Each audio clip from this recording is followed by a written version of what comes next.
শিকাগোর বিখ্যাত ম্যাকরমিক কনভেনশন সেন্টারে প্রতি বছরের মতো এবারও কনভেনশনের আয়োজন করে মুসলিম আমেরিকান সোসাইটি। শুক্রবার শুরু হওয়া এই কনভেনশনে 50,000-এরও বেশি ডেলিগেট অংশ নেন। এতে ধর্মীয় বিভিন্ন বিষয়ের পাশাপাশি গাজা উপত্যকা ও সিরিয়া সংকটের বিষয়টিও উঠে আসে। যুক্তরাষ্ট্র থেকে প্রতিনিধি ইমরান আনসারির প্রতিবেদনে বিস্তারিত।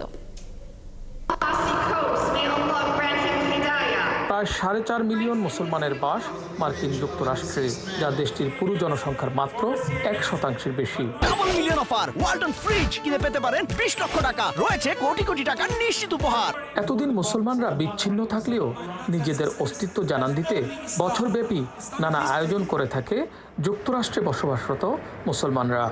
এরই ধারাবাহিকতায় শিকাগোর বিখ্যাত ম্যাকরমিক কনভেনশন সেন্টারে প্রতি বছরের ন্যায় এবারও কনভেনশনের আয়োজন করে মুসলিম আমেরিকান সোসাইটি। শুক্রবার শুরু হয় এই কনভেনশন। প্রায় 50,000-এরও বেশি ডেলিগেটের উপস্থিতিতে ধর্মীয় বিভিন্ন বিষয়ের পাশাপাশি গাজা ও সিরিয়া সংকটের বিষয়টি হয়ে ওঠে মুখ্য আলোচনার বিষয়। মুসলমানের সঙ্গে মুসলমানের নেটওয়ার্ক বৃদ্ধিতে এ কনভেনশন গুরুত্বপূর্ণ ভূমিকা পালন করবে বলে মনে করেন অংশ নেয়া ডেলিগেটরা। তো মানুষ একসঙ্গে জমায়েত এই সুযোগটা তো খুবই কম। এটা অল্প কিছু বছর জুড়ে হয়, তার মধ্যে এই সম্মেলনটা হয় সবচেয়ে বড় এবং দিন দিন এটার কলেবর বৃদ্ধি পাচ্ছে আর অনেক বড় আকারে। ডিফারেন্ট অর্গানাইজেশন ওরা এখানে আসতেছে, নেটওয়ার্ক হচ্ছে। So I feel that this is one of the largest convention যেটা আমি অ্যাটেন্ড করলাম এই পর্যন্ত বাংলাদেশে।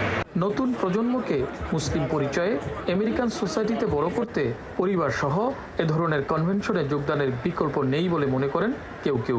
তাদের একটা মুসলমান সম্বন্ধে একটা ওরিয়েন্টেশন হয়, তারা হয়তো এত মুসলমান কখনো তাদের এলাকাতে দেখে না, কিন্তু এখানে আসার পরে তাদের নিঃসন্দেহে তারা কমরেডারি পাবে, তারা বন্ধু খুঁজে পাবে।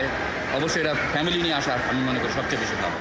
কনভেনশনে লেকচার সেশন ছাড়াও ছিল মানসিক স্বাস্থ্য বিষয়ক ওয়ার্কশপ, তরুণদের জন্য হ্যাকাথন প্রতিযোগিতা, বিবাহ সম্বন্ধের জন্য ম্যাচ মেকিং সহ বর্ণাঢ্য আয়োজন। এছাড়া প্রায় শতাধিক পণ্যের পসরা বসে এ কনভেনশনে। মুসলিম আর্ট, জুয়েলারি আর ফ্যাশনের সমাহার বৈশ্বিক মুসলিম সংস্কৃতির এক মেলবন্ধন তৈরি করে এ কনভেনশন। ইমরান আনসারি, 71, শিকাগো, যুক্তরাষ্ট্র।